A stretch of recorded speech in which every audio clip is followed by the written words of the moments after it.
Assalamualaikum warahmatullahi wabarakatuh. Perkenalkan nama aku Risati Rahayu. Jadi di video kali ini aku mau jelasin ke kalian tentang flowchart. Nah, aku bikin ada 4 level. Yang pertama itu level 1 tentang supplier, perusahaan, sama customer gitu. Nah, ini flowchart yang udah aku bikin. Nih, level 1. Nah, pertama awalnya dari si supplier. Dari si supplier nggak dari perusahaannya dulu, dari perusahaan mencari vendor dan menawarkan si supplier itu menawarkan harga kepada perusahaan. Setelah jadi atau enggaknya, setelah jadi itu menerima daftar pesanan dari si perusahaan ke si supplier, dari perusahaan ke suppliernya. Terus dari suppliernya itu mengecek persediaan barang ada atau enggak. Apabila ada itu melalui proses mengirim barang pesanan. Dan setelah itu delivery order dan vendor. Nah, habis dari itu, habis dari delivery order itu dari si perusahaannya menerima barang pesanan dari supplier.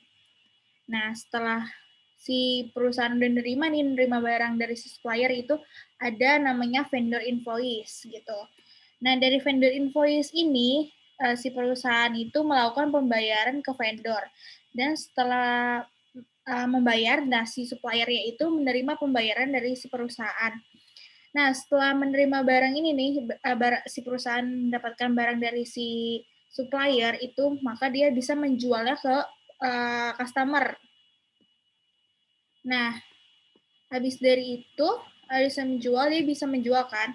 Nah, dari si customer itu kayak melihat-lihat barang yang ingin mereka beli gitu. Terus customer itu telah menentukan pesanannya apa nih gitu. Terus baru si customer-nya melakukan order. Setelah melakukan order itu dia menerima barang dari dari si perusahaannya gitu. Terus habis itu ada namanya customer invoice gitu dari si customer-nya. Terus si customer dapat customer invoice dari si perusahaan gitu, mas saya. Dan setelah itu si customer-nya melakukan pembayaran gitu teman-teman.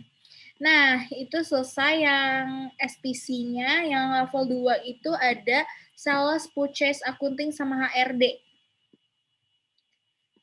Nah, ini dia flowchart-nya. Pertama, ini ada sales. Sales itu perkiraan peminta gitu. Kayak memperkirakan gitu ya. Terus setelah memeriksa pemintanya nih dari si purchase.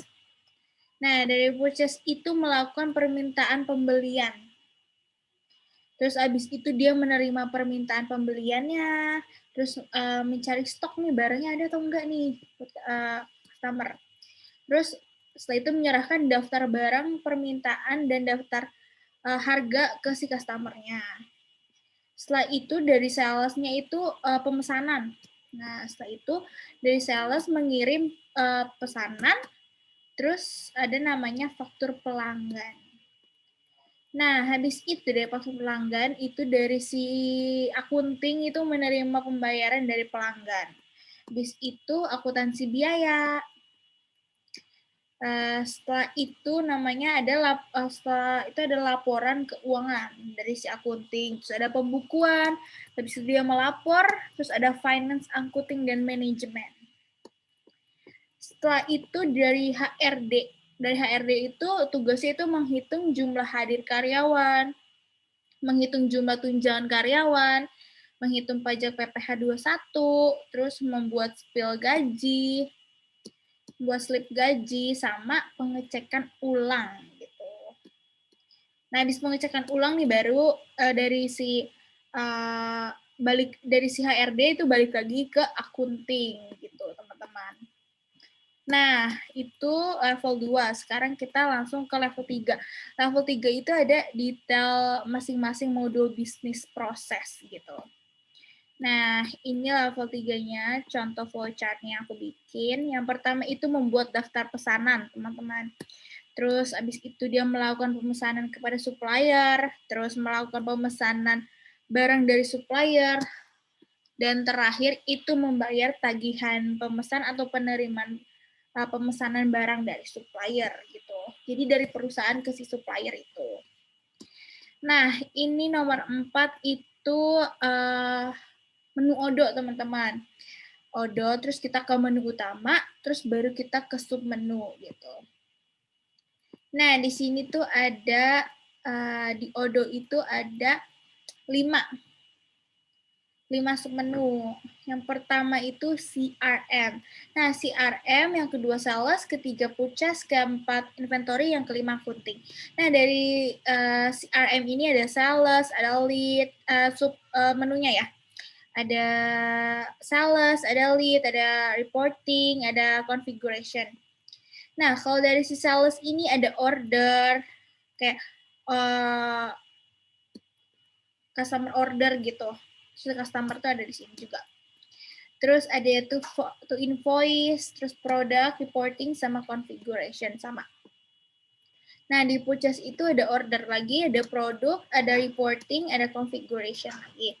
Nah, yang keempat itu ada inventory. Inventory itu ada overview, operation, product, terus reporting, sama configuration. Nah, yang kelima itu ada accounting. Di accounting itu semenunya ada dashboard, terus ada customer, ada vendor, accounting, reporting, sama configuration gitu ya teman-teman. Ini versi Odo 2014. Nah, sekarang udah keluar Odo 2015, Odo 15. Odo 15 mungkin nggak jauh beda sih ininya, si subbabnya ini. Gitu aja video dari aku, kurang lebihnya mohon maaf. Wassalamualaikum warahmatullahi wabarakatuh.